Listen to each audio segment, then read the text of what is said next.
Olá a todos, vamos começar mais uma videoaula falando sobre as relações sintagmáticas e relações associativas no estruturalismo. Primeiro, surge uma pergunta. Para entender uma relação sintagmática, é necessário saber o que é um sintagma, do que trata o sintagma. Então, vamos fazer uma pergunta a Suci. O que é um sintagma? Ele nos responde no seu curso de Linguística Geral. E nos diz o seguinte. De um lado, no discurso, os termos estabelecem entre si, em virtude de seu encadeamento, relações baseadas no caráter linear da língua, que exclui a possibilidade de pronunciar dois elementos ao mesmo tempo.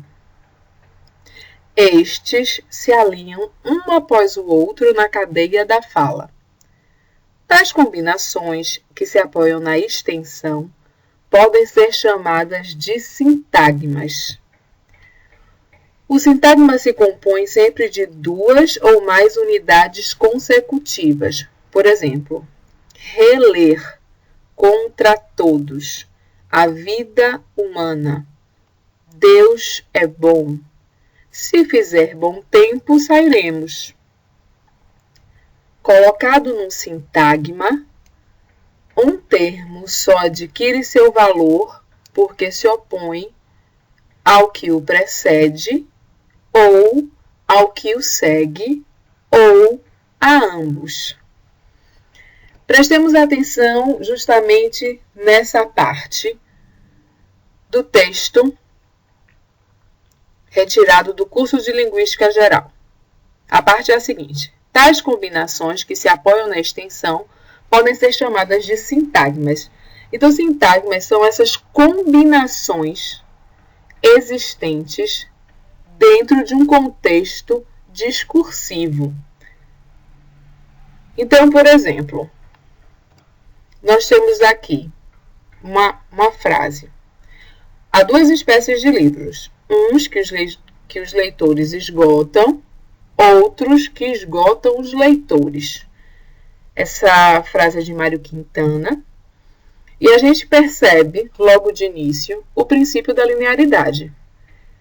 Para eu falar para vocês essa frase, eu tive que ir dizendo uma palavra depois da outra. Por exemplo, na palavra livros, eu falei a sílaba li, depois a sílaba vros. Eu não podia falar, por exemplo, a sílaba vros antes da sílaba li. Existe uma linearidade que precisa ser respeitada, existe uma ordem que precisa ser respeitada. Ao mesmo tempo, eu não poderia falar leitores ao mesmo tempo que livros. Ou eu falo uma palavra primeiro, ou eu falo a outra.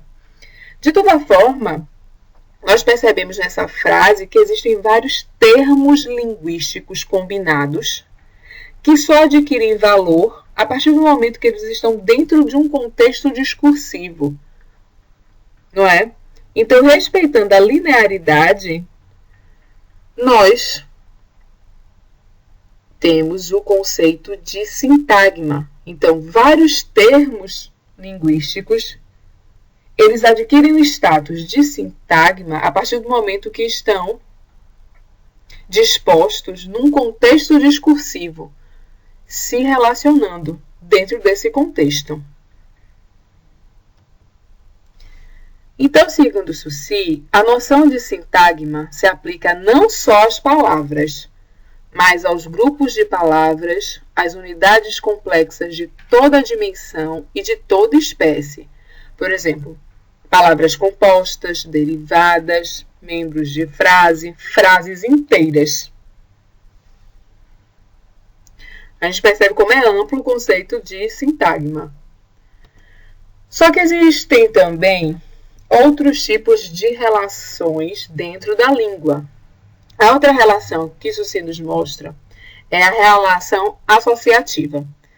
Vamos ver qual é o conceito da relação associativa também no curso de Linguística Geral. outro lado, fora do discurso, as palavras que oferecem algo de comum se associam na memória e assim se formam grupos dentro dos quais imperam relações muito diversas. Assim, a palavra francesa enseignement ou a palavra em português ensino fará surgir inconscientemente no espírito uma porção de outras palavras. Por um lado ou por outro, todas têm algo de comum entre si. Então vamos lá. Vamos a um exemplo para ver se fica mais clara essa relação associativa. Temos uma palavra que é ensinamento. Essa palavra pode nos suscitar associações como ensinar, ensinemos, que está ligada à ação verbal. A palavra ensinamento também pode fazer com que associemos as palavras aprendizagem, educação, que está relacionada ao conteúdo de cada termo linguístico.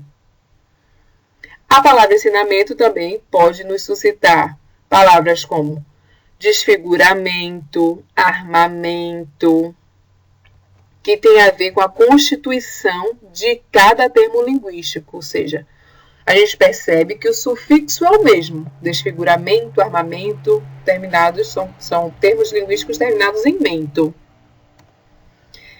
E também podemos fazer associação entre as palavras ensinamento, elemento, lento, que tem relação com a imagem acústica, que é a representação psíquica do som.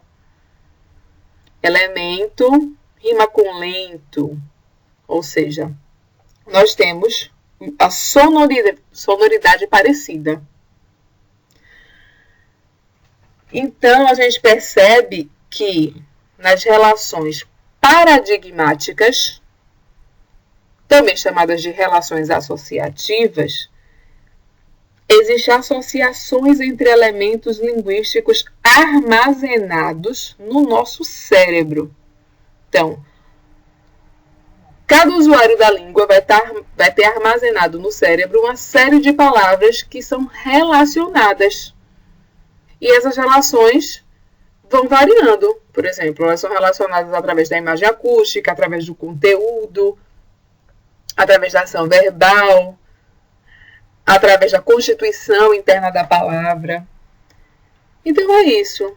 De maneira resumida, nós acabamos de saber o que é uma relação sintagmática e o que é uma relação associativa. Obrigada a todos.